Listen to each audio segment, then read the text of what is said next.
I'm going half-in. The Smash Mouth guy passed away. R.I.P. So Cancer. did Jimmy Buffett. Oh yeah, R.I.P. Jimmy Buffett. Yeah, Went to R.I.P. him on retreat. It was great. yeah. You paid tribute to him on retreat. Yeah, the priest with us was like, Jimmy Buffett passed. We should celebrate. Take your shoes off. Everybody have a margarita. He made margaritas. Coolest priest. Told you. Not a Catholic retreat without the margaritas. That's right. Yeah. All right, that was a great cold open. Let's start. I think the cold open should be Louis' intros from last week. All right, Louis. You don't hear the piano? Yeah, but yeah. What are you playing? All right. Just trying to be annoying. You know? Playing Margaritaville. All right, Will, are you ready with the resources? You got all the links and everything? You got What? the docket pulled up? What? I actually do. I have the Target thing pulled up, at least the link that I can open because you still are using paywalls. No, I'm not. What are you talking about? Wall Street Journal's a paywall. Do we have any comments on the All In podcast this week? No, I haven't finished. I'm in charge. I'm in charge. Sorry. I am the Yeah, moderator. I listened to it today. I'm It in was charge, good. and we're getting started in 3, 2, 1. Hey, everybody! Welcome back to another episode of the Half In Pod. It's another episode for us. It's your first episode. Episode 0 didn't go well, so we cut it because not everybody was half in. Let's just say that. And then we had to nix episode 1. And as a result, I am your new moderator, your new host of the Half In podcast, episode 1, starting now. Here we go. Louis, you want to talk about, we're just going to dive right in because we don't have time to waste. So I want to go to you first. You brought this up. Mitch McConnell. You sent the video of his of this recent kind of issue or spell or whatever you want to call it. So why don't you just start us off? What is going on here? Since your wife's a doctor, can you tell us what's going on here? Yeah. So he's the minority leader of the Senate, the minority whatever. I don't know politics. So you wanted to talk politics. So I'm sending it to you. Fill us in. Let us know what's going on. And then I have some follow-up questions to kick around. So go. All right. Well, I think everybody knows by now. Maybe not. Mitch McConnell was in the middle of a interview. What was it? About a week ago. And for the second time in a matter of weeks, he basically froze mid-sentence on the spot. And for, a good number of seconds, I don't know how many, but several, to the point his aide had to step. Half a minute. Yeah, it was long. It was a long time, yeah. Yeah. Well past awkward, probably to the point of worrisome, especially if you were there. But his aide had to step in, I believe, probably. I only remember the second time, but I'm sure they stepped in the first time too, saying, we're going to move on, or we're going to, get back to this later on or something. Take a minute. Yeah. Yeah. Take a minute. Yeah. I think that's what she said. Of course, I have no idea what's actually happening. But it does obviously beg the question of why our country is still run by mostly octogenarians, people in their 80s and 70s as well. And I think with the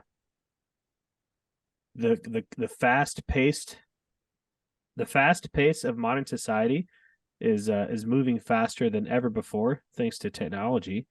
But it makes them even more out of touch than someone, in their 80s 40 years ago, and the truth of the matter is these people just really have, most of them really have no way of comprehending what life is like for a standard middle class American, much less somebody who's, in mostly the people who are making up most of the workforce these days, which are millennials, Gen X, obviously Gen Z is involved now too, and just a few boomers at this point I think are left. COVID, I think, kicked most of the boomers out. I don't know that for a fact, but I know they kicked a lot of them out from retirement and et cetera stuff. So it just doesn't make any sense there's got to be an age limit on these positions. And if there's not an age limit, there needs to be a term limit. Are there not term limits? No, absolutely At all? Not for I thought there- senators. I Not thought for there senators. were. I thought there were. Are Not there for for senators. others? Will? Not for senators. No, I don't think I so. know, but are there the way you're saying that? Are you implying there's term limits for other positions? No, sorry. President. I get senators, House representative. I don't think there's any term limits. I think the only term limits are like the president. Where you can't serve more than 2 consecutive times, but then after that you can serve again. Like if you You can always get reelected after a term. That's why Trump is in the running again. No, But but once he serves, if he wins and he serves another 4 years, I think he's done. I think you can only serve 8 years, I right? don't think that's true. I originally thought that, but then I thought it was like consecutive, like it's 8 years consecutively, and then if someone else won, he could win again 4 years later. But because one of the Roosevelts, I think, served 3 terms. That was after Grover. that was when it started. I like Grover. That's when they implemented it after Let's find out. FDR. Lou, you got a little friend. We got our first guest contributor. Mhm. Ask him what he thinks about term limits, Louis. Is your dad too old to govern the household? He demands a re-election. He's just being lobbied by the bureaucratic elites to stay in power. All right, I missed the last 10 seconds. Oh, we were just No, we're asking just- him. Giving you a hard time. Okay, You're right. Roosevelt had 4 terms, but I think then they changed it. So this is Congress.gov. No person shall be elected to the office of the president more than twice. No person who has held the office of president or acted as president for more than 2 years of a term to which some other person was elected president shall be elected to the office of the president more than once. So they're basically talking about people like an LBJ who came in after JFK's assassination, as far as I can tell. This is the 22nd Amendment. So this was passed. It doesn't say. Let's see. Oh, there we go. Okay. So that's like the only major term limit that we know of.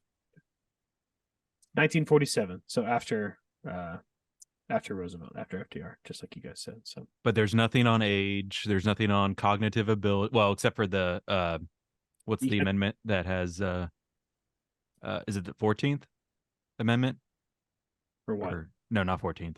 The one about like if the president's unable to continue their duties. Yeah. That's one of the amendments, but that's the only thing that like touches cognitive ability. How do you Right. define that? Yeah. That's the thing. It's vague on purpose. I'm pretty sure. Right. But the reality is they can do. Can't they vote? What's it called? I think there's some way.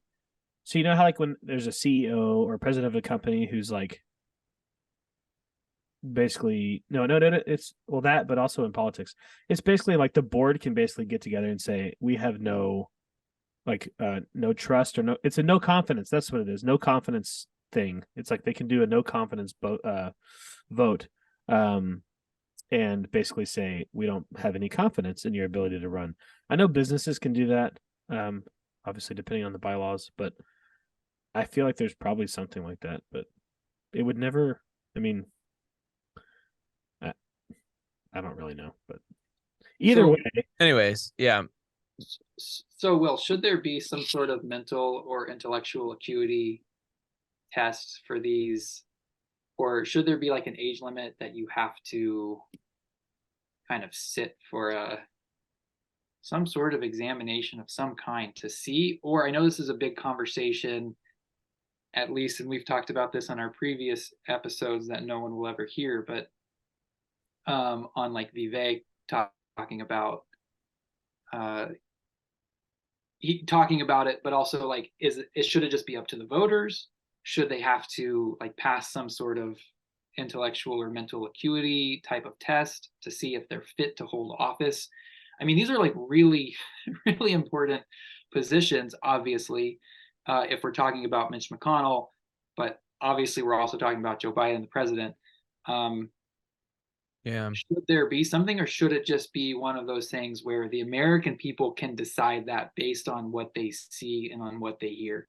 Yeah. And then I think there was also Feinstein, the senator in California, who was out Yes. for weeks. Um, He's been there since like the 60s. yeah. I mean, I would say term and age limits, and mental acuity, but I feel like that's like, I think they do have that for the president. I forget what amendment that is, or if it is an amendment, but I think there is something at least for the president to be able to be like, told to step down by like his cabinet if they have no confidence. Um, but yeah, no, I do think I think some sort of limit. I mean, and also I don't even understand why these people want to. Like, if I'm like shutting down mid sentence, like I'd probably come to it and be like, "What? It's time to go sit on a beach," And So keep going, keep going. yeah, and maybe they're just, they're addicted to the power and the money, or they know nothing else, because when people get married to their work, that's their purpose and stuff. So let me just stop ranting and answer the question. Yeah, I do think some sort of limit, whether it's age or term. Like my dad's company has, or it had, I think they changed it, but for a second there was like mandatory retirement at like 60 something. So like you couldn't keep working there past a certain age. And probably for that reason, like you can't stay young and dynamic, like if Tim Cook was in his approaching 90, I doubt the board would be like, no matter how mentally acute he is, like I would imagine they'd be like, oh, there's probably like 30 other really bright people on this planet who are in their 50s or 60s that could like kick ass, running this $2 trillion company or whatever. So anyways. Yeah. So, because how could that person be like still in tune with the market, Yeah. the younger demographic? Well, Nancy Pelosi's in tune with the market. Pretty. Hey. Okay, let's look at it like a business, right? So if one of the best qualities of a leader, right, is building up obviously whatever they're working on, but then leaving a legacy of other leaders behind them to continue the work that they've done, right? I think that a lot of these guys probably haven't done that very well, and there's no one that they really trust to continue the job in their absence.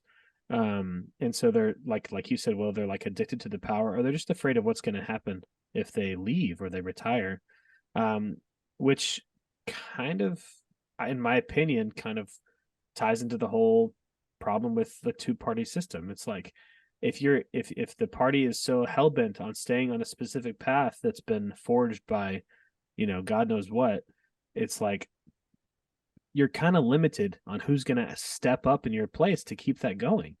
You know what I mean? So if McConnell is saying, I can't, he's Kentucky senator, right? I can't step away because there's nobody in Kentucky who's going to step up and do what I want to do. And this is even further exacerbated by age, because probably the next closest person who might even be close to what he could do is like 40 or 30, I don't know, 50. And so they're probably like, they're way out of they're out of touch with each other is what I'm saying is probably happening. So he doesn't want some young person who's probably in their 50s to take over because they still have a different outlook on things than he does. Like it's a, what's it called? Not a flywheel, a doom loop. Doom loop. Doom loop. Anthony, do you think Mitch McConnell like goes home and thinks about this at night? Like when you see the videos and you see this kind of stuff, in my opinion, like I hear what you guys are saying, but in my opinion, I don't think he's like trying to hold on to power. I think there's like some sort of, and it's on both sides. Same with Biden, that there's some sort of element of like a shadow government keeping these people in power because they're actually the ones that make the decisions and they don't want to lose the power. And when McConnell goes and when Biden goes, they're actually the ones that lose the power. Do you like, what do you think? Where do you fall? Yeah, I mean, I think it's hard to say that he doesn't think about it because I mean, like he showed up to give a talk and I don't know where, some rally or something, and people were like literally shouting in his face like retire, retire, and it was like his probably Republican base too. So I mean, I can't see how you ignore something like that. And especially looking back at the footage and like, wow, that was me. I froze up there for 60 seconds or whatever. He I still think gets that voted in, though. what's that?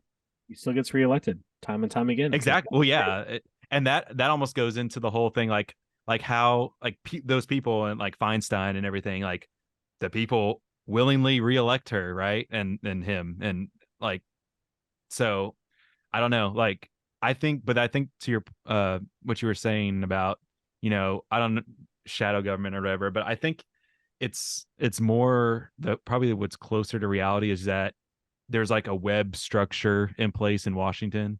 I'm not a Washington insider. I don't know this stuff, but I mean, yeah, the people probably have ties set up that they've spent years putting in place, all these particular politicians and their relationships with them. So whether it be lobbyists or corporations or whatever, they want to keep their people that they're close with in those positions of power because that's how they have their power. So I think it's definitely in outsider interests to keep certain people in play for as long as they can. And I mean, that has to be the case with Joe Biden, right? I mean, it's apparent, when and listening to some of his speeches and the fact that, keeping him from debates and all this other stuff, it just ties in together, I think.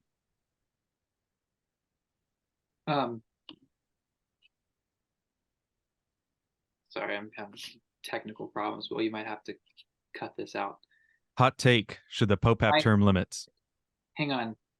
I might have. Hang on. I might. Sorry, Will, you're gonna have to cut this out. But there we go. I'm gonna have to exit some tabs. I was sending you guys a text because I'm like, it's so glitchy and delayed. Yeah. But now it's better. Now it's better. Can you guys hear me? Okay. Yeah. Yes, sir. So I will get to that, Anthony. I will get to that. I have a point about that as well. Awesome. But my first, what I guess, because I agree with you, and I think it's actually the people who don't want to see these people lose power, because when they do, in a way, they lose their power. So in that sense, is this for McConnell on the Republican side, for Biden on the Democrat side, is this a form of elderly abuse? Can they just let these people just go in peace and spend their last days, hopefully years? You know what I mean? Like, I don't know. It's just sad. Like, to me, it's just sad. You see this stuff go on. Like when you see Biden just shuffling around and falling, trying to get on the airplane, it's like, just let the poor guy live in Tahoe if that's where he wants to live, but just be done. It's sad, just yeah. be done. I don't want to. That's what I mean. I agree with, like, if it's the case that they're somehow being coerced, then yeah, I would say that could qualify as that, as elderly abuse. But like, I also feel like, I don't know what would keep them. How would they be trapped in that? You know what I mean? I mean, unless like they have some. How do they keep getting reelected? How do they keep getting reelected? So over the weekend, sorry, Louis, but there was a Wall Street Journal exclusive article, and they ran a poll on. They did a poll on, is Joe Biden too old to hold office and run for president again? And it was like 73% said yes, he's too old. And then if you break it down into Republicans and Democrats who participated in the poll, it was 2/3, 66% of Democrats said, yeah, he's too old. So then how does he keep, like, how is he still there? Or was he not like this bad? No, you can't. That's not the same, because they were voting against Trump. Yeah, you have to look at this whole setup. They voted for a Democrat because that's the only option they had. But why is that the only option they have? Because it's all about the primaries, man. The dual party system. The dual party system gives them the most control. They control exactly how people will want to vote, because they think that there's only two people that can win this. So everyone follows into that mindset. Right. And the amount of people that do not participate in primaries is staggering compared to the general election. which means it's not an accurate representation of who they actually want in office. So we'll okay, let me go to you because I cut you off a little bit earlier. And we can do episode 1, kind of slash mini prediction episode, and we can come back and revisit this episode in the future. We can do the we need the You get a sample of that. Go. Everybody try it. We'll pick the best one. Will Biden be the ticket for the Democrats in November of 2024 or not? That's part 1. There's 3 parts to this question. So that's part 1. All right. Oh, I thought you were going to list the other parts. You can just give a simple answer. Will he be the ticket or not? Oh, okay. 66% of Democrats saying he's too old. I don't think he will. 14 months from now. 14 months from now. I don't like this month. 14 months from now. I don't think he will. I mean, this isn't a prediction to be mean, but I'm like, I don't know, like, objectively speaking, God bless the man and his health. I'm just like, I don't know if, if he does actually have some sort of illness like dementia or whatever. It's like, well, then how much time does the guy have, but other than that, like, even if he's okay and it's just kind of a natural, like, he's just getting older and slower and it's going to happen to all of us. I just don't know how people, even those who are in the shadows, like hungry for the power, like, I just don't know how you can keep doing a weekend at Bernie's with this guy. Like, I just feel like too many people are going to be like, this is a joke. And even if it is, I know that the theories are that everyone's trying to wiggle it to be Trump versus Biden because they know the same thing might happen again, where people are like, well, I just don't want Trump, so I'll do Biden. But I don't know. I would like to hope that most of the country would be like, okay, like, we don't like Trump, but we also don't want, like, this, I don't know. Anyways, sorry, I'm ranting. My prediction is that he's not on the ticket because I think the Democratic Party will probably see that there's way better options in terms of, like, mental acuity, youth, all the things. All right. So then if he is, does he win against Trump or whoever? I don't think he does. I know it's I don't know. It to me, this is part 2. This is part 2. Yeah. I honestly don't think he does. Like, I think I'm hoping that the country would be wise. I'm not over here endorsing Trump, but I'm just like, between Trump, given his personality, whatever, it's like, I would rather a crazy Trump than a brain dead Biden. So let's say he does win and he is the president for 4 more years. This is part 3 of the question. And then we're going to go to the other 2. We'll answer really quick. And then we'll go to one last thing on this and put a wrap on it. But what does if he does win, if he is the ticket, he does win, which are both contrary to what you've said so far. But let's just say you're wrong on A and B. Sure. C, does he finish another 4-year term? I don't think so, man. Yeah. Okay. All right. So then, Louis, to you, do you think he's the ticket in 2024 for the Democrats? Yes. Okay. Does he win or does he lose? Regardless of who he's up against. Is that even answerable? Yeah, it's just it's educated. Yeah. Okay.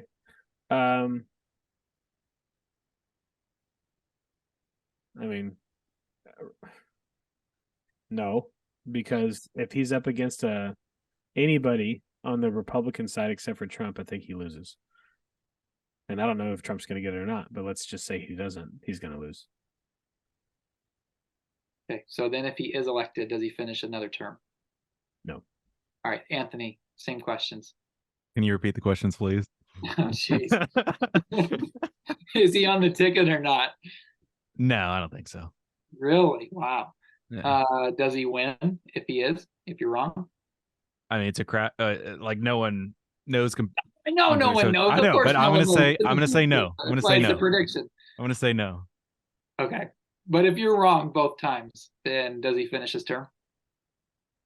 I'd be surprised. I'd say no. Yeah. All right. What about you? I think he is gonna be the ticket.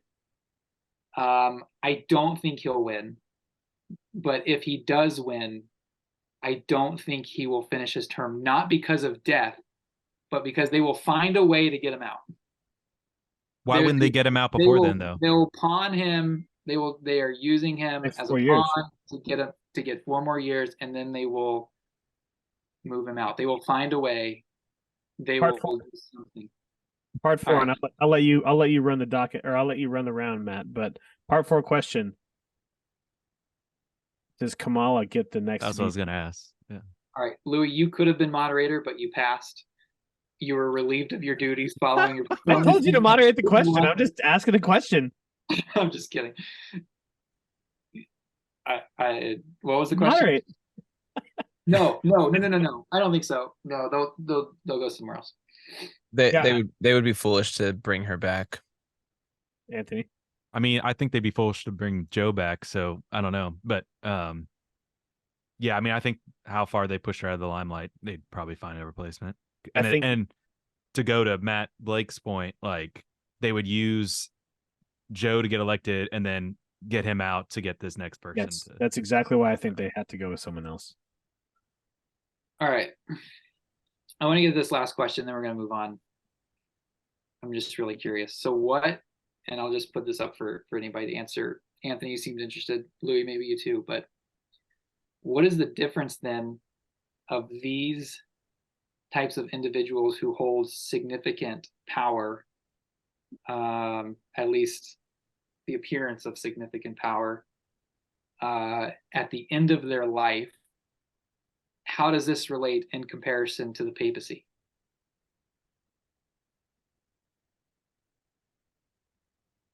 Who's that answer, or who's that question directed to? You're first. Who wants to answer? You have priority. Whoever wants to answer. Go ahead, Anthony. If you want to answer it, do you want to try it? I mean, you don't have to. Answer that question and move on. To answer it, I guess directly, the difference would be the influence of the Holy Spirit in the role. Maybe. Louis, what do you think?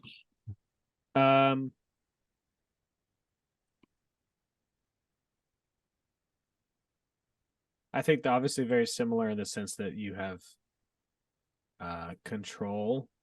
I'm putting my hand in air quotes there, over a large majority of people in the world, or a large amount of people in the world, not necessarily majority. But I think the reality is the control is also not direct and is also not necessarily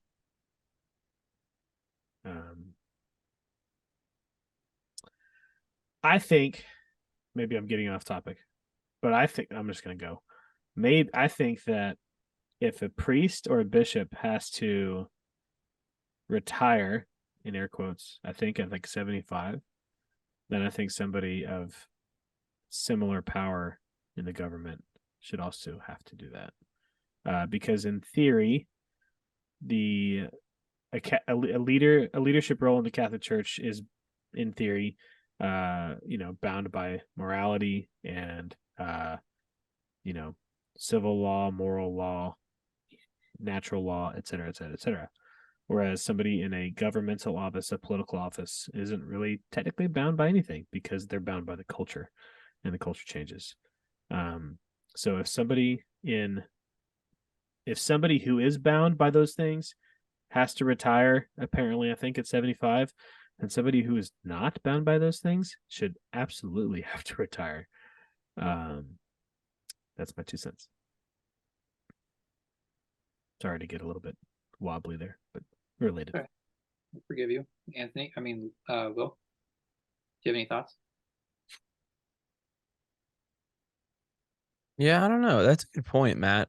Lewis. I didn't think about the fact that like priests and bishops have like a retirement scheme. I don't know. But with Benedict, he like retired, right? Like he decided to step down. So Like the first time, and it was Yeah, that something was unprecedented. Right? sure, they usually die in the And position. bishops are different than like I think cardinals and the Pope. Hmm. Like or Do priests. cardinals have terms, or are they just cardinal for life? I don't know. I just know priests have to I mean, I think they're cardinal for life, but do they? cardinal emeritus, maybe. I don't know. So I guess the question is like, JP2 wrote it out till death. Like, if they forced him out at a certain time, like, would we not have certain encyclicals or things? Like, how productive was he at the end? I don't know the answers. I just, it's like, I don't know. But The thought is interesting. I mean, I don't see an issue if it was to be like, because if it was set up a certain way, right? Like if the Pope or the president, or I mean the president knows going in it's not lasting forever, right? So if the Pope went in knowing it's not lasting forever, they could schedule their encyclicals and their, ministry and all the things they want to get done. Like they would know how to organize that, because if you become a pope at like 60 or something or 70, you're like, okay, I've got 10 years to like pray and see what the Holy Spirit wants about. It's like, cool. And if the church in her wisdom was like, we're going to set this thing up to get you out at 80 or 82 or whatever, like, then everyone, that would just be the norm. I don't see a pope being like, no, we got to change this. Let's do an amendment and let's like whatever. I would hope that they would, have the humility to say, these are the rules of engagement with this role, and I'm going to do it well. I'm going to give it my all, and then I'm going to chill when I'm 80, whatever, and then just live a good life. So, be honest, somebody who is previously like Benedict kept like studying and working, and didn't he release something? Didn't he write something and He release wrote a it? book, I think. Yeah. And that was extremely influential because of the status he held formally. So it's like Obama now, like he's writing books and getting all kinds of book deals. It's like he's still going to have influence. So just the fact that you're not like acting pope or president doesn't mean you're just like completely off the radar. Yeah. Probably a pretty cush job if you ask me. Like no papal responsibilities, but you got the label down there. All right. So then the follow on for my wife, who's the only listener of the show, is should the monarchy in England have age limits? Oh, international happen pod. I know nothing about the monarchy. I know we don't have. I'm just kidding.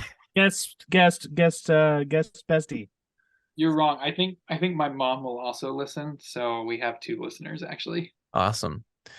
Anyways, all right. Okay, no, I think that now I've been thinking about this for like a couple of days because I prepared as the moderator because I'm half in, unlike you guys, maybe 1/10 to a quarter in on this pod, but I'm half in. I've been preparing 50% of the way. We know you text us every day, but go on. I think they're totally different. I think that the president and these offices of government are primarily for temporal affairs. Obviously, that's what they're about, advancing, the interests of a government, or at least supposed to be advancing the interests of a country, and not themselves. But I think that the papacy specifically is totally contrary to that you have this individual who holds this power yet is so vulnerable and so powerless, if you will, when they are in their last stages of life. And I think that's part of like the beauty and the sacredness of the papacy is that they exemplify what it means to die, right? And like they show the world what it means to die. I mean, just go back and watch the last several years of JP2's life. I mean, of just like the suffering, that he endured so well, just total misery that he endured so well. Like he showed people how to suffer. And he taught the world, obviously Catholics, but he taught the world how to unite your suffering to Christ. Obviously, that's some deep theology there that you're trying to grasp if you're not. But unite your suffering to a purpose is the point. What's that? Just uniting suffering to a purpose, as Totally. opposed to just you know, it doesn't have, I mean, yes, obviously in the context it was to the cross, we all know that, but And it just somebody feels like secular. when you're holding on to this for like the sake of power and like my like worldly ideology, like when you look at Biden or McConnell or these other people that you've mentioned, it just feels weird. It's just like, just come on, just give it up. Like you don't change the world. You know, like you do, but you don't. But then when you look at JP2 in his last year, like that was so significant. It was so sacred to watch him. It was hard. It was difficult, you know, but like he was like the first pope that really we saw. He was the first pope that we saw, you know, go to the end. He's the only pope that we've seen.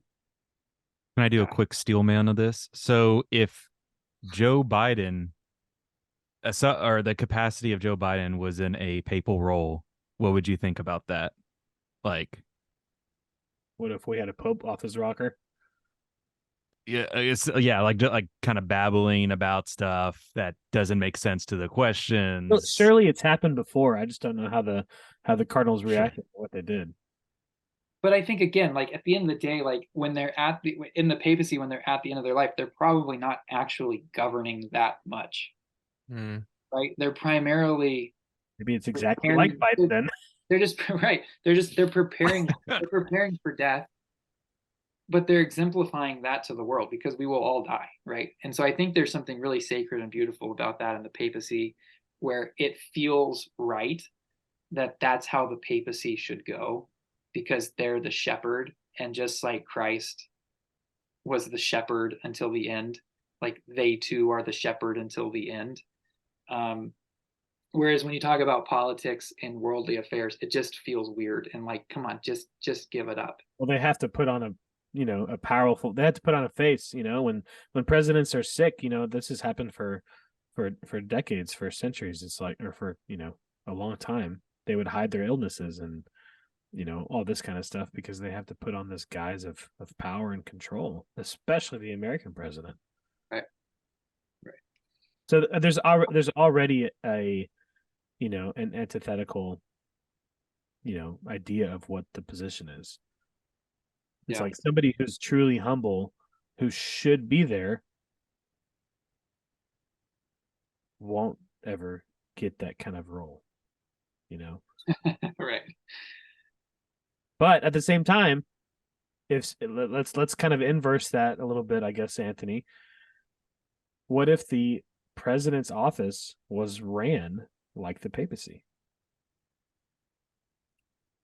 Now, take spirituality out of it, just characterization, and I guess you can throw in morality too, but I think it's looking at a whole different, like you can't really put that in reality, I think, or I don't know. I don't know if it would actually, I don't see how it could happen like that. Oh no, it definitely couldn't. I'm just, yeah. What if? Right. Sure. Yeah. Yeah. I just think at the end of the day, I guess my point is, what if the president of the United States was actually like a super humble world leader, similar to the Pope, but in the same, you know, U.S. political affairs? Like, what kind of example would that set to the world about humility, or would it just be completely steamrolled and, you know, walked over? I just don't think I would ever. I just don't think you ever make it. There's no way you make it if you're that way. Mm-hmm. That's why you don't have any politicians who are that way, right?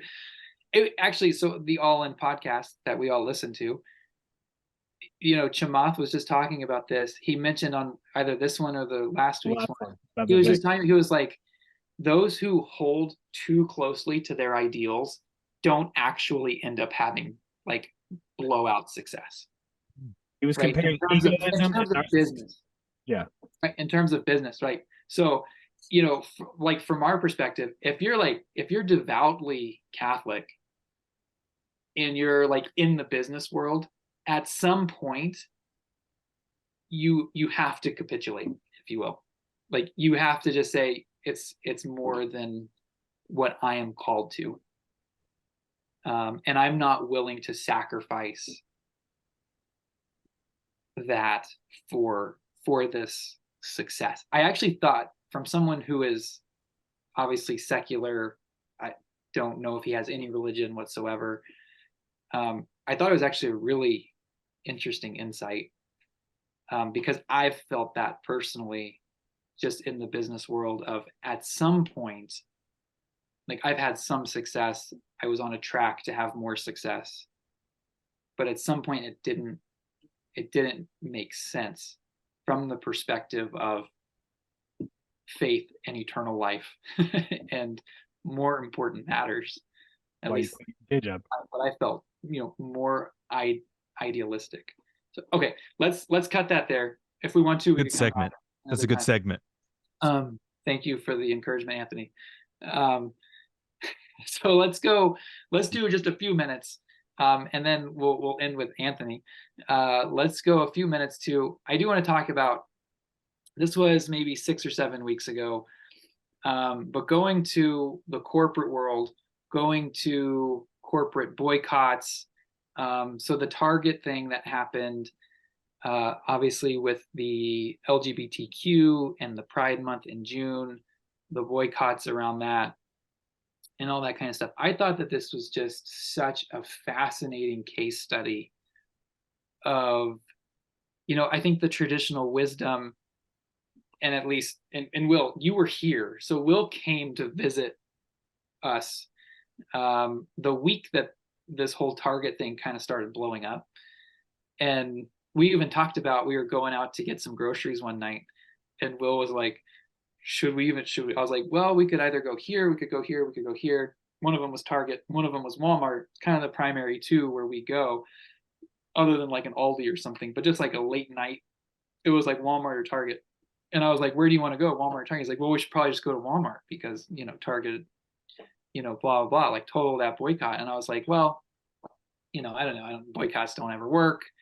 There's like no precedence of boycotts ever working to actually like bring about social change and all this kind of stuff. And he was like, well, I was like, to be honest, like our Walmart, it's a rough, late night, it's a rough area. And he was like, I don't know, we're sitting there at the stoplight, right? And there's like Walmart here, and then just further down the next parking lot is a Target. And the truck in front of us drives over the median into oncoming traffic, and is driving into oncoming traffic down the road in West St. Paul, Minnesota. Cars are like splitting out of the way as he's driving down the middle of the road in oncoming traffic, and he just runs straight through the light into oncoming and then pulls into the Walmart parking lot. So I was like, so do you want to go to Walmart or do you want to go? He's like, let's just go to Target. Let's just go. And I was like, good choice. Good choice. Oh, And what guys, just it's, we can all exaggerate a story for entertainment. There wasn't an embellishment. This guy, like, everything was true. I was like, what is happening right now? Shocked. It was crazy. I've never seen anything like that happen, but it was fun. That's great. Anyway, we went to Target.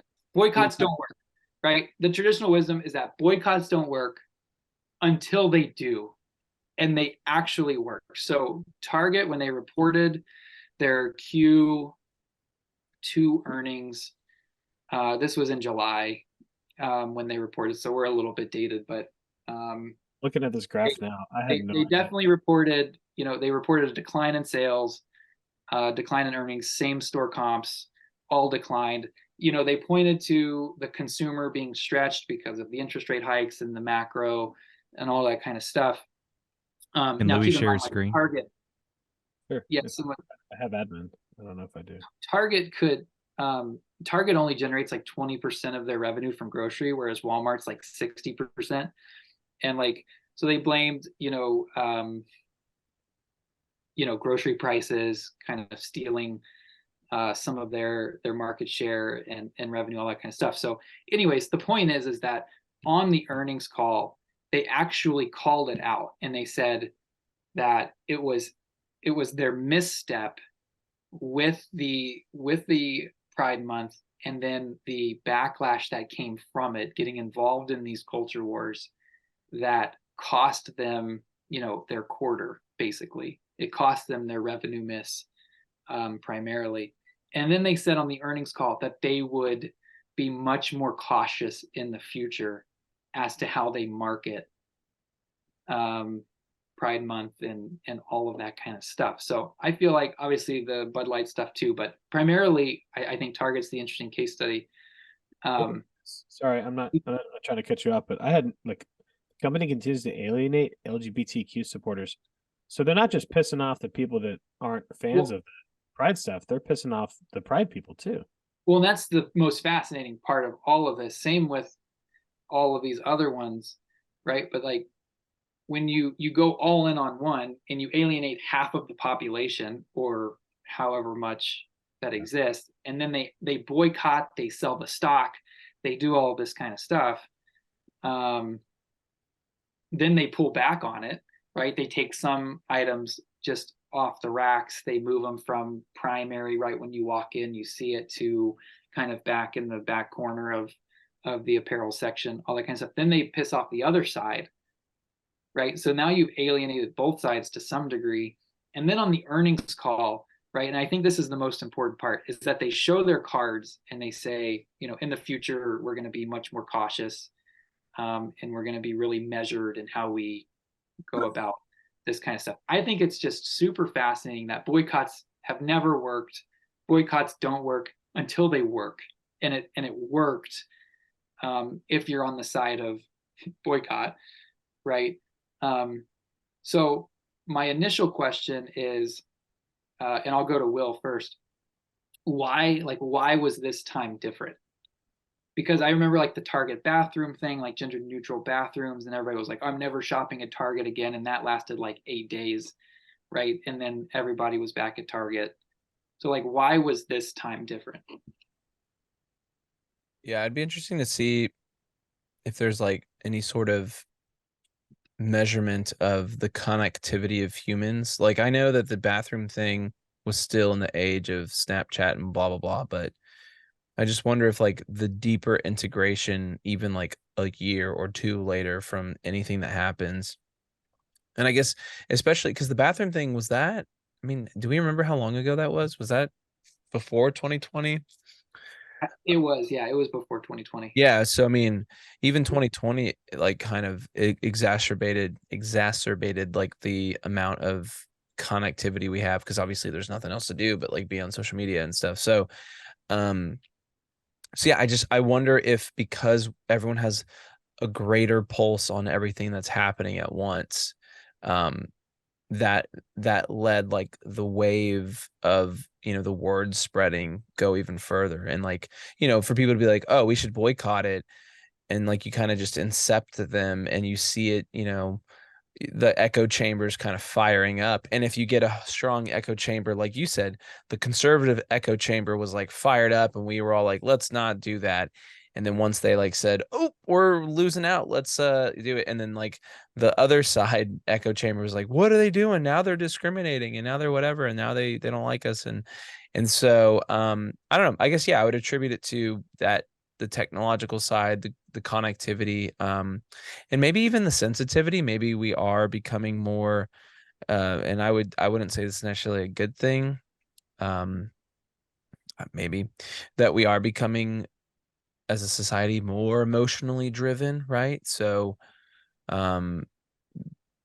I mean, look at George Floyd, right? Like, or any sort of riot. And this isn't me saying whether, obviously, I'll qualify it and be like, yeah, no, that was a tragic death, and like people should be upset about it. Like the emotion of the anger and being sad, good emotion, but the being driven by that towards things, and I'm talking about the fringe, right, of like things that are illegal or not good to do, right, like looting and whatnot. But obviously boycotting isn't illegal. But I'm just saying, like, I think everyone's just so on edge and anxious about everything, and so like if something snaps, then it's like, well, I'm just going to react. And so there wasn't necessarily like riots, but there was a reaction. Oh, Target is like, you know, doing creepy things with their clothes, like for kids. No, you know what I mean?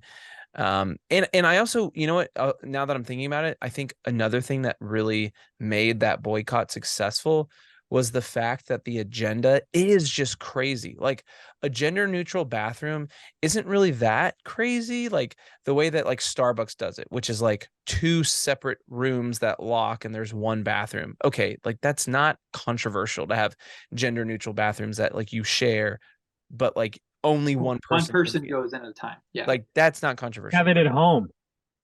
It's the same thing as at home. Right, right.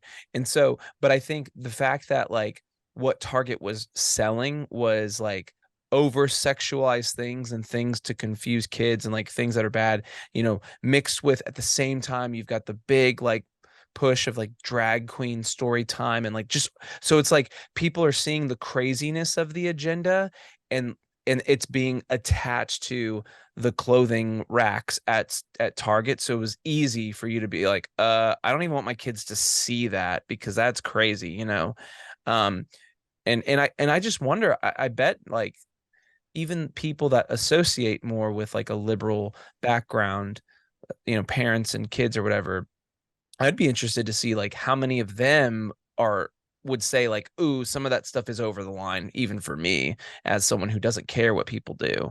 You know what I mean? So I just think bad timing, bad marketing, bad, just over-connected society, kind of emotional society. And of course, like Bud Light happened. So then like, I think people are also, this is my last point, there's also a hyper awareness of what are companies doing that's crazy. So once Bud Light started it off and people were like, what? And then Target was next, it was easy for people to be like, oh, well, I already know how to react. And I already know like this is crazy. This is crazy. And so because it's happening simultaneously, there's this weird effect, I think, where they both look even crazier because there's, you know what I mean? Like that and then that again. So, and a Target even sells Bud Light. Oh, I'm just kidding. Anyways. So I have an answer if I can go next, even though you didn't call on me, moderator. Can I go next? Okay, thank you. So I don't disagree with Will in the sense like we are becoming a more increasingly emotionally driven society, especially specifically regarding to the fact about it's all about how we feel. Everything is based on how we feel. I feel like, whatever, there's so many different examples. Like it's all just based on how we feel these days. Like that's the culture we live in. You get to validate how you feel, and then you get to act on how you feel.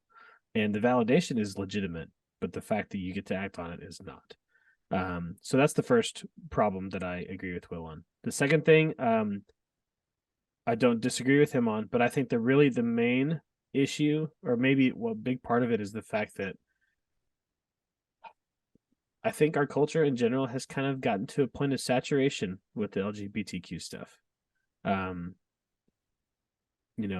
It was legalized in 2015 for same-sex marriage.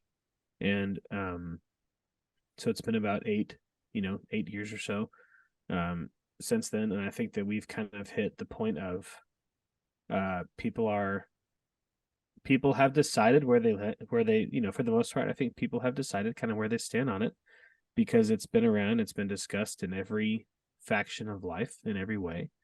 And that's okay. But I think that when it comes to how we economize it and monetize it, we're just kind of sick of seeing it everywhere. And I would say that a company who celebrates Pride Month and only Pride Month exacerbates the problem, as opposed to a company that sells similar materials all the time. Because then you're emphasizing this versus just letting commoditizing.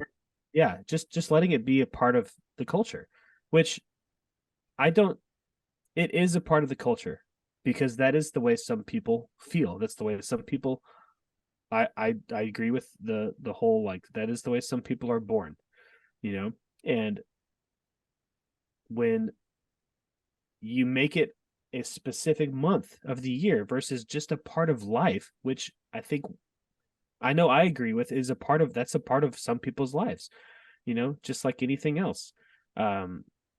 that it becomes this overemphasis on it, which then gets totally taken out of context. It gets taken out of it loses its meaning in a way, and its purpose, and it's also losing its I can't think of the word, but I think I'm making my point. Look, I think the problem is that you have, at the end of the day, corporate America should care and actually cares about one thing, and that's making money. Yep. Right. And Target specifically sees an opportunity to capitalize on what is in reality a minority group in the country. And so they did, until they pushed it too far. And I completely agree with Will that at the end of the day, when you start pushing and marketing this type of stuff towards children who should just be children, just be kids, and stop sexualizing little kids and elementary aged children and in any way, and infants in onesies, right? Like, just stop. And I think that's why this time was different, is because when you're talking about adults make their own decisions, adults do their own things, can't control other adults, on and on and on. You can talk about that till you're blue in the face and argue about that. Whether you're born with it or not, you can argue about that all day long. You can agree and disagree and all that kind of stuff. But when you start like drawing children into it, like when you experience like the innocence of the child, right? And then you have some sort of like outside influence starting to try to like steal that away, because once it's gone, right? And so I think that's what made this time different. And I think that the Target executives and the C-suite realize that, but I think they primarily realize that because right now, as of today's market close, September 5th, there's a 33% spread from Target stock in the S&P 500 index. Target is down 16% year to date, and the S&P 500 is positive 17% year to date. That's unacceptable, entirely unacceptable for a blue chip large cap company like Target to be 33 points off of a spread like that, right? And so I looked up, and I can send this. I didn't send this to you guys. I didn't put it in the notes or anything. So I'll send it to you. You can throw it up. But Target's CEO and their C-suite. I don't know how to do that, and my computer's like totally glitching when I try to do it. I have too many tabs open, and my internet's no good because I had some bad consult on my internet connection. But the Target CEO made $17.6 million in 2022, of which $14.5 million was equity based, right? So 85% of the CEO's comp is directly tied to the stock. Okay, so when your stock is off 33%, compared to they're down 16. When your stock's off 16%, but the S&P is up 17%, you have that spread, right? That misstep cost him, a really nice piece of property and cabin in Breckenridge or wherever, he desires, right? So that's a really big misstep. So in my opinion, I think they overstepped in terms of incorporating children. And then Target really showed what they're really about, which we all know, but we convince ourselves, or we start thinking otherwise. They care about the money, right? And that's what they're after. They don't care about the group. There's a really big monetary revenue opportunity with this group. And so they went after it to capitalize on it.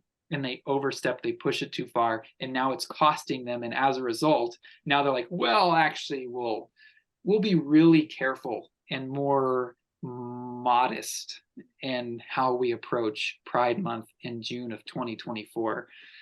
Same goes with the whole C-suite, right? 85% of their comp basically across the board is directly tied to equity comp based type of things like stock options and RSUs and ISOs and things like that. So really fascinating. That we really just get to the heart of corporate America. They want money. They don't care about the culture wars they just, I mean, they do because it's costing them. They don't really care about the social issues of the day unless they can capitalize on it. All right, Anthony, last question. I'm going to go to you because then we're going to wrap this segment and then we're going to go to one last thing because we're going over time. So is there a difference, Anthony, between corporate boycotts, which as conservatives, Christian, Catholic kind of viewpoints, is there a difference between that and cancel culture?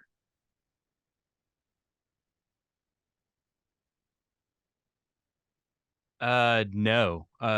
Or wait, there is a difference. Sorry. Yes, I think so. And I guess cancel culture can have depending on who you ask, they probably have different definitions. But boycott is speaking with your money, right? Like, as Americans in our capitalist society, we vote a lot of times with our dollar bills, right? When we're not voting at the polls. So, speaking with your money, which is, your it's your vote, right? So like you can support who you want. It's freedom. You can go where you want to go. Cancel culture, I think, is put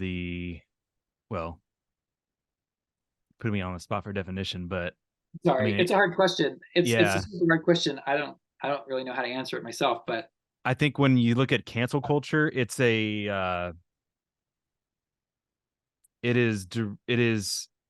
I think more of censorship when I think of cancel culture. And choosing where you purchase something doesn't censor anyone because it's still there, right? And versus cancel culture is you're taking some action that deliberately stifles their presence or their existence, I guess. Anybody else want to take a stab at that, or should we wrap it at that?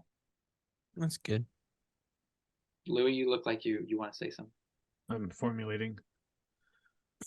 I would just say the different. I mean, I agree with Tony, but I would just say, in addition to that, cancel culture is a societal boycott. It's a society. What's that called? What China does when they give like points based on like social credit score. Social credit score. Thank you. So I kind of look at somebody who's being canceled, in that realm and that on those terms, like they're being canceled in terms of their social credit score, in terms of their credit as in a society, in the culture, versus just like Tony said, like the boycott is, you're actually canceling with your dollars. So yeah, I would say there's a difference, but in ways, in some ways they try to achieve the same thing. One thing I'll just add, I guess another difference is when you boycott something, you're saying, I have my money and I'm going to go to L'Auberge instead of Golden Nugget. The Golden Nugget. Yeah. Right. So but you're not stopping spin the wheel. Spin the wheel. You're not stopping anyone from going to the Golden Nugget. Whereas cancel culture is you are trying to stop people from going to the Golden Nugget. I would even extend off of that and say most of the time when we spend money, it's because of things we either want or we need, right? I mean, that's it. Wants or needs. Versus cancel culture, you don't necessarily want or need, some random celebrity's opinion on Twitter. And so your money, when you boycott something, your money is not just not going to, Target. It's also now going to somewhere else like Walmart or whatever instead. Right. So you're pushing one down and consequently raising another up. Whereas cancel culture is just putting somebody down and taking that access from them away, and not necessarily giving that access to somebody else. Fair enough. Good stuff. Okay, well, good job. Thank Yeah, you. I just think that, yeah, you're welcome. I think that's super interesting. I think it's just a really interesting conversation. Um, and like I said, I think it's a really interesting case study that I think we'll probably come back to in the future, and look back at, Harvard Business School Target 2023 case study will be very interesting. Anyways, okay, so last thing to get to, and most important, of course, most important thing to get to, Top of the docket. That's what I'm talking about. Specialist Corner. Here we go. Specialist Corner. We're going to Anthony Hardy of Sugarland, Texas tonight. Sweetwater, specifically. All the sugars. Sugarland, Sweetwater, Anthony Hardy. Tell us about. Okay, so Anthony loves UFOs. I don't know if he loves them or if he was abducted and they brainwashed him, but he's convinced. Anyways, so there was some stuff about, obviously there's a ton of information, or not information, there's actually no information. There's a lot of speculation about UFOs, the US government being in possession of these UFOs, and Louis already rubbing his face. So am I emotionally, Louis. This is all for I need to go. This is for Anthony to shine. So the Vatican is in possession of UFOs, apparently. Tell us what's going on. Give us a 3-minute update on where we stand with UFOs. What does your research show? What was it like when you were on the saucer? And I don't mean the flying saucer. Yeah. In downtown Sugarland. I mean, like when you were abducted, what happened? Tell us everything. Go. Thank you, Matt Blake. I'm actually gonna use this time to petition for a Sunday special episode so we can go a full dive into this topic. Deny. Okay, well, I'm gonna post that to a vote to our fan base. So yeah, I mean, so I mean, I'm not gonna go into a lot's happening right now, obviously, and there's everyone's on their different phenomenon journey, whether they acknowledge the truth or they're just putting their head in the sand like some people. So yeah, I guess to keep it in general, a lot's been coming out about the presence of this, well, lately the government having some program, obviously, that's either somehow involved with this phenomenon. And there's been several key events that happened. One, probably the most significant first event of recent times, is the Pentagon releasing videos and saying, yeah, we don't know what these things are, right? And this is like the military, so it's like, well, that's kind of concerning.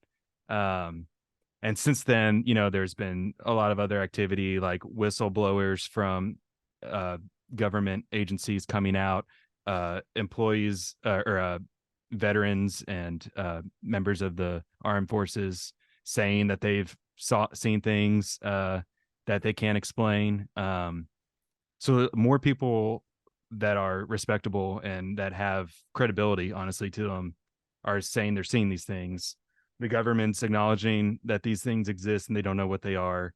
There's programs that have literally had millions of dollars of taxpayer funds budgeted for these activities, and that have been secret up until recent times. So there's a lot of things moving. Yeah. And I think how it impacts us is that, it just, we don't know. And it's concerning, I think, whether you think these things are worth the time of day or not, because ultimately our tax dollars are going to it, right? So whether it's a misappropriation of funds, that it's in the millions of dollars, or it's that there is something out there, I think it's a concerning topic that shouldn't be ignored but addressed. I'm open to questions. I'm just gonna pull up this meme real quick because this is my argument with Elon. Yeah, I've seen this. Yeah, and I agree with Lex Friedman on this. Look, Lex Friedman is an alien.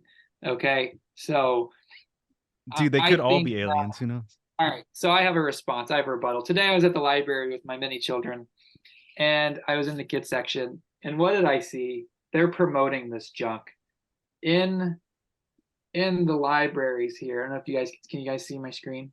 Yes. Yeah. Creepy UFOs, UFO landing, was a crash covered up. Crop circles. I checked them all out. I read them cover to I cover. love that.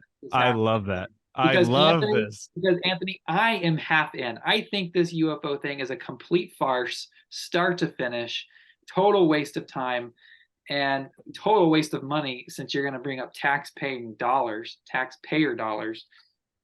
And I think, but I want to learn. I'm trying to learn. Okay. And what I really want to know is, what are your thoughts on this Roswell, New Mexico thing, which I just learned about recently? You just learned about Roswell? There's no there. This is a safe space. There's no shame. There's No no shame. shame. Yeah, thank you for trying to shame me, but it didn't work. I don't care about UFOs, which I guess is my next question. Let me say this first. According to the Roswell guy who found the UFO, these highly advanced UFOs who traversed the galaxies to come visit the Americans only, apparently. Why are they using metal and rubber? Because that's what the materials were found. Did they also discover rubber on their planet or in their galaxy across the universe, and they traversed the universe with metal and rubber? I'm not specific, or I'm not up to speed on that specific book, but I mean, ultimately, who's to say not, right? I mean, it's possible. Anything's possible. I mean, there could be rubber on some alternate planet or dimension, not saying that they're from a physical place, but yeah, I mean, I've heard of, from that crash, like mysterious elements being recovered that weren't identifiable, had properties that couldn't be explained. So not just like natural forming things, but I think your first question was just asking about the crash, or Oh no, I won't go there. Let me ask this last question. We're gonna wrap. And if anybody else wants to answer, that's fine too. but okay. Why should I and Matt Lewis and Will Hickel and you care about this, even if they are real? I mean, I think that, so if they're real, I mean, that is a potentially intelligent or more intelligent entity than us. And even I mean, even if you want to go biblically, like, there are entities that exist that have some form of intelligence, right? Like, so we know that something else exists, whether that's what we would consider aliens from modern culture or not. So that would be significant to know. And I think it shifts our perspective of where our placement is in this reality, right? If they don't exist, then I think it's more of a question, kind of like what I was saying earlier, is like, why is there millions of dollars in United States case, but also internationally, just to point out, like, this is an international phenomenon, like Brazil, France, Mexico, Israel, Russia, like, there's global things, and lists of them. So why is there so many things like being covered up or not happening, I guess? And and that's the kind of question, if you like, I think you said before, like, the whole taxpayer dollars things, like, isn't that like a concern for you? Like, wouldn't you be mad that there's so much money of our money, like, going into stuff that's involved if it doesn't mean anything?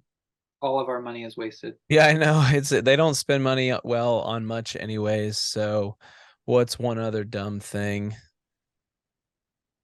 So But we should sit back and be okay with that, or I don't know. I'm confused. but what politician is running on? We're not going to spend your money on UFOs, like, you know, like is Vivek gonna be like, and this is what I think, and this is how I'll allocate funds for UFO research? Like, no one cares about that. Did I So, send you the Vivek thing where he's for UFO disclosure? oh no, but that's Because cool. he's gonna get Yeah. in there and he's gonna be like, there is nothing to disclose. All right, done. I mean, there's actually many presidents that have either had some kind of UFO encounter or have been, involved with the topic. So, Jimmy Carter, Bill Clinton. Didn't The I think Simpsons make fun of Carter because of that? I don't know. Probably. Where like There's Jimmy South- Carter's all wigged out because he got abducted or something. That's funny. I don't know. I think it's. Oh wait, sorry. Are we moving on to how we think? Yeah, go ahead. Tell us how Yeah. you think. Tell us how you think, Will. I just think it's interesting. I don't remember which podcast because I listen to 3 or 4 regularly. I don't remember who said it when or who, blah, blah, blah. But they pointed out like this, like, especially that, like, that hearing that went viral where the guy was like, I know what buildings the vehicles are in. I've seen people. It's like this whole hearing in Washington was happening the day of like a Hunter Biden like court date or some other news dropped. Like almost to me, it seems like they're just being like, "Oh, look at this!" Woo, to distract us from other things that are going on. And I'm not unintrigued. I have yet to listen to the latest Joe Rogan where he had the UFO guy Jeremy Corbell. Is that his name? Yeah. I haven't listened to that yet, and I'll probably listen to some of it just to see because I'm intrigued by it. I don't totally dismiss the possibility because how the heck could I be certain, right?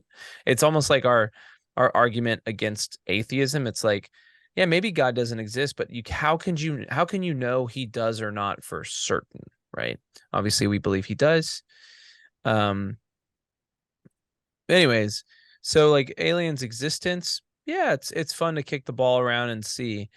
But like the hype around it, or even like the using it as a prop to distract us from things that are meaningful and things. And I'm not just saying people like the aliens are used only. Like there's a bunch of stuff that we're distracted by. I mean, COVID was and you could argue was a huge distraction in some ways, and like, you know, and then like you look at things like Epstein, it's like that's like the juiciest reporting someone could ever do. You're unlocking like a ring of like rich billionaire pedophiles. Like, how is that not one of the most interesting stories? And maybe I think this was even Joe Rogan's argument on a recent episode of like, why are we being fed like dumb stories? Why are we being suppressed? Why blah blah blah blah? When like there's like real things that could be being reported. And so I don't know. I just like I'm ready to like surrender to it when just like the meme I showed you, when the correlation of not blurry photos hits with like every. I mean, think about how quick something can get filmed. How many angles of like a police tragedy do we have because people are there, right? If aliens are showing up, how are there not 17,000 cameras on it, like instantly, because someone is gonna be at the ready. And every single modern iPhone has better camera than like every camera combined in the 50s. You know what I mean? How has a developing nation not recovered one of these vehicles and put it on display as a tourist attraction? That's like the ultimate tourist attraction, right? Like if I'm in whatever developing country and I recover this vehicle, I'm he's rolling his eyes. Like why not? Why not? Why wouldn't you do that? Yeah, that's a good question. I mean, some responses to that have been like, well, this is kind of like an arms race, right? Like you find this otherworldly thing, and the last thing you want is someone to know. It's like the Manhattan Project, right? Like you don't want to know how advanced especially with the have energy come in crisis. research. It's like Right.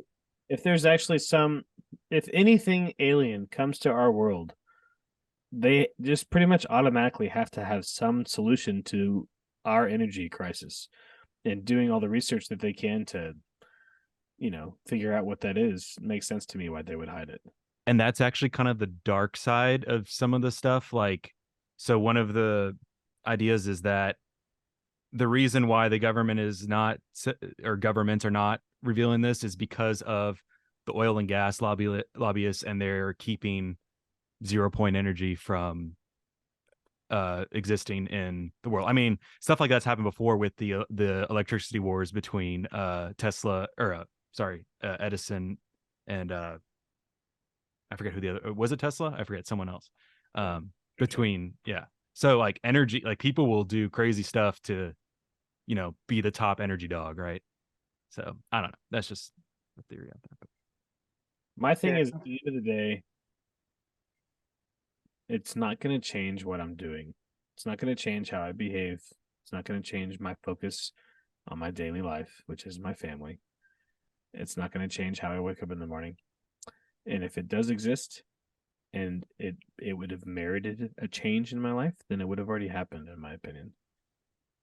It's like, it doesn't matter to me right now. If I worked in a, energy company or something like that, like, I might think differently, but ultimately, like, I don't, like, I just get up and go to work and take care of my family. That's all I care about. And not to make it like, I know we're talking about like in a cultural setting, and not to make it like, Catholic, but I don't care because it's not my vocation. It's not something that I'm called to care about, or that it's going to make a inkling of difference right now in my life. So it's funny you mentioned the Catholic bit, because from the favorite Catholic magazine, America, we have some articles that specifically address. Who gave him sharing permissions? All right. Make this quick. Let's put a wrap on it. No, I know this is the last thing, and I'm just showing that like there are like. I was waiting for the tie-in. Yeah, thanks for that, Louis. I appreciate the the layup. So glad to serve it up for you. Like like this was kind of a big one. This was back in 2008, but like the Vatican astronomer mentioning how, if aliens do exist, that there is a place within the Catholic faith where it would, it doesn't totally disrupt the Catholic faith, right? Whereas opposed to maybe some other religions or philosophies. But it's just interesting because like it does tie in into that. I think it is related, and ultimately, I think as Catholics, truth shouldn't be something we run from. It's just something we run towards, because we believe in, absolute truth. So I think y'all have a very healthy, I guess, approach to this. I think, it totally makes sense. I think you have an unhealthy approach, Anthony. Too obsessed. I'm just kidding. Yeah, I don't have an alien tattoo on me or anything like that, but not yet. You don't. Not yet. If he doesn't get it before he has kids, he's not getting it. Yeah.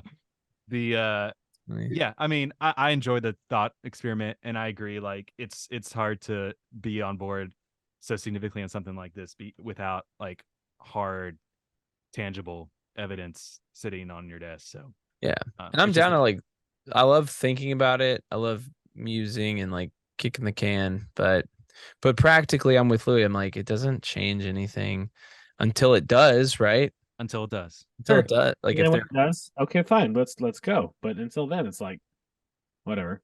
And I'll be ready with another segment whenever y'all want to talk about it. I did hear, I think Rogan talked about how there were a few sightings after the bomb got dropped in Japan.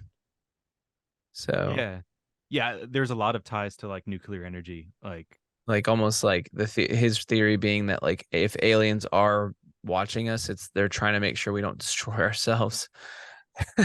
Yeah, possibly. Oh no, Ooh, all right.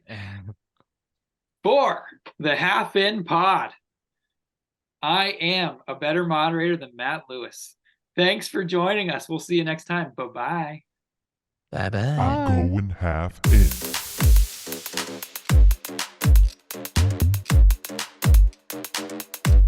I'm going half in.